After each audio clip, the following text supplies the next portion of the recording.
श्री स्वामी समर्थ. अधिक महिना म्हणजे भक्तीचा आणि दानाचा महिना तर आहेच, पण या महिन्यात एक गोष्ट आपण आवर्जून पाहतो, ती म्हणजे प्रत्येक घरात होणारी लेक जावयाची लगबग. जावयाला घरी जेवायला बोलवणं, त्यांना वाण देणं, चांदीचा दिवा देणं, हे सगळं आपण आनंदाने करत असतो. जावयाला बऱ्याच गोष्टी दिल्या जातात. त्या काळामध्ये प्रत्येकाच्या परिस्थितीनुसार, धोंड्याच्या महिन्यामध्ये प्रत्येकाच्या परिस्थितीनुसार जावयाला गिफ्ट दिलं जातं, कारण काही ना काहीतरी द्यावं असा नियम असतो.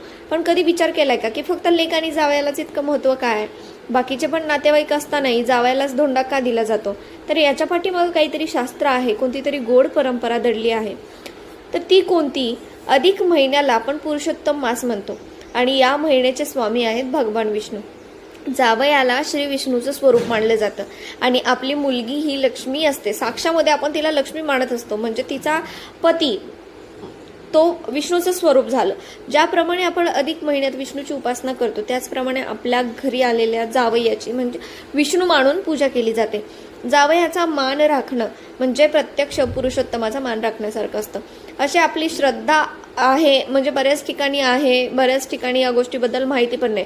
पण म्हणूनच या महिन्यामध्ये जावयाला घरी बोलवून त्यांचं पूजन केलं जातं, त्यांना चांगल्या गोष्टी करून, म्हणजे या काळामध्ये आमरस वगैरे जास्त प्रमाणात गोडाधोडाचं जेवण केलं जातं.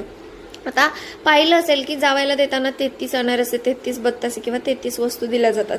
आता हा 33 आकडा नक्की काय म्हणतो? आपल्या हिंदू धर्मामध्ये 33 कोटी देवांची संकल्पना आहे. जावयाला विष्णू रूप मानून जेव्हा आपण 33 वस्तूंचं दान देतो, तेव्हा त्या 33 कोटी देवांना आपण नैवेद्य अर्पण करत असतो, असा त्याचा भाव असतो. यामध्ये मुख्यत्वे अनारसे दिले जातात, कारण अनारसाला असलेल्या छिद्रांना विशेष महत्त्व आहे. जितकी जास्त छिद्रे तितकं जास्त पुण्य मिळतं असं म्हटलं जातं. सोबत दिलेल्या तांब्याचा किंवा चांदीचा दिवा हा जावयाच्या आयुष्यातील अंधार दूर व्हावा याचं प्रतीक असतं. आध्यात्मिक कारणासोबतच या परंपरेमागे एक खूप सुंदर सामाजिक कारणी आहे. जुन्या काळी मुलगी सासरी गेली की ती खूप दिवसांनी माहेरी यायची. अधिक महिना हा दर 3 वर्षांनी येतो.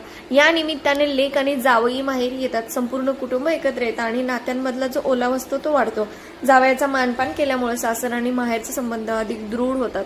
आपल्या लेकीला सासरी सन्मान मिळावा आणि तिचं घर सुखी राहावं या पाठीमागचा हा सुद्धा एक शुद्ध हेतू असतो. आता असंही मानलं जातं की अधिक महिन्यात जावयाला भोजन दिल्यानं आणि दान केल्यानं पितृदोष निवारण्यास मदत होते. जावई हा दुसऱ्या कुळातील असतो, पण तो आपल्या मुलीचा पती म्हणून आपल्या कुटुंबाचा एक अविभाज्य भाग असतो. त्याला तृप्त केल्यानं पितृ प्रसन्न होतात आणि कुटुंबावरती आलेली संकट दूर होतात, अशी सुद्धा मान्यता आहे. तर जावयाला धोंडा देण्यामागं केवळ भेटवस्तू देणं हा उद्देश नसून एक विष्णू स्वरूपी व्यक्तीचा सन्मान करणं आणि नाती जपणं हा मुख्य हेतू आहे.